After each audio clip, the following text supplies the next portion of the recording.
you'll see conversations from really smart people like Nick Bostrom and Max Tegmark and whatever of because of the collective action problem and the multipolar trap race to the bottom,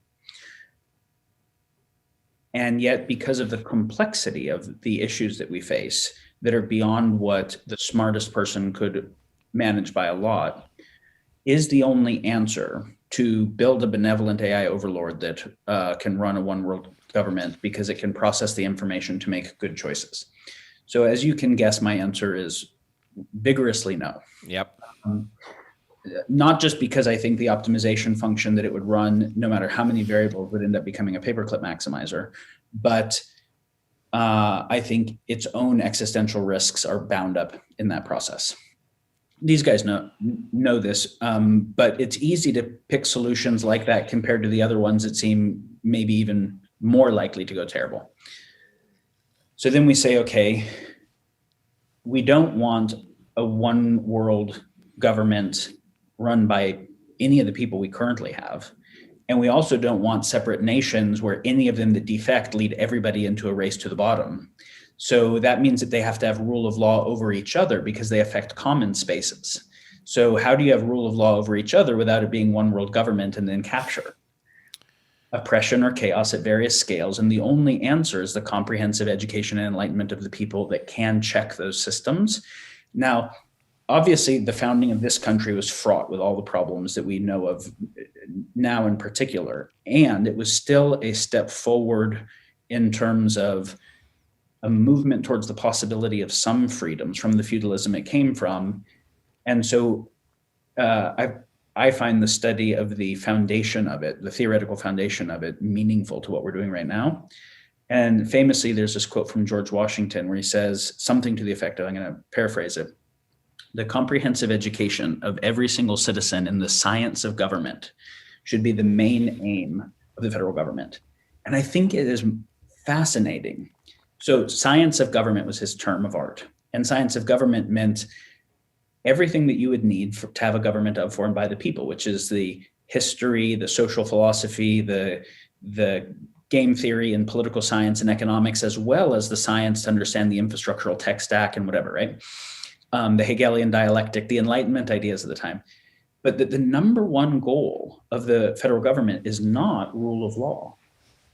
And it's not currency creation, and it's not protection of its borders, because if it's any of those things, it will become an oppressive tyranny soon.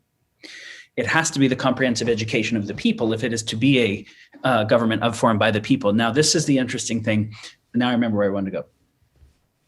Comprehensive education of the people is a force, is something that makes more symmetry possible.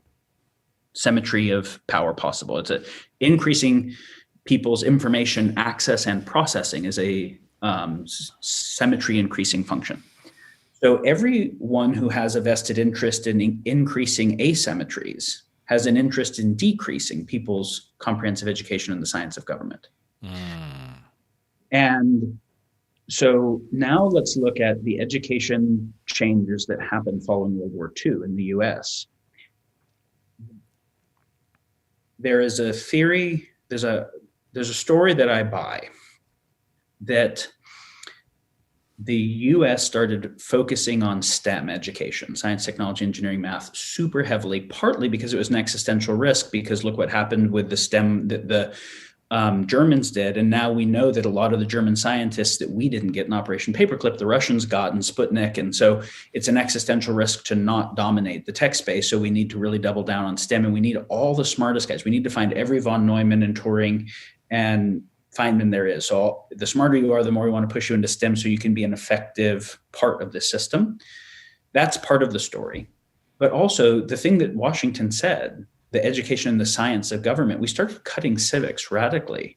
And I think it was because social philosophers at the time, like Marx, were actually problematic to the dominant system. And I'm not saying that Marx got the right ideas. I'm saying the idea of, okay, we have a system where let's have the only people who really think about social philosophy be the children of elites who go to private schools, who learn the classics. And otherwise, let's have people not fuck the system up as a whole, but be very useful to the system by becoming good at STEM. I think this is a way of being able to simultaneously advance education and retard the kind of education that would be necessary to have a self-governing system. That's fascinating. That's fascinating because, of course, if you have the elites effectively in charge of governance, they can do exactly what you would imagine the elites would hope for, which is to govern well enough that the system continues on no matter what, but to continue to look out for the distribution of wealth and power and make sure nothing upends it, right? They'll do it. They won't even realize necessarily that that's what they're doing. I also love the fact, George Washington is one of these characters who it's very easy to misunderstand how good he was because, he wasn't the most articulate founder or in, classical terms, the smartest founder by far. On the other hand, an awful lot of wisdom buried in George Washington. And this idea of, ultimately he was looking very deeply into the future potentially to understand why the education of the populace would be effectively synonymous with the job of government. And it's not because the purpose is the education, but it's because that's the only hope that a democratic system will spit out the kind of solution that you want it to generate, which is, I don't know, it's a very interesting analysis.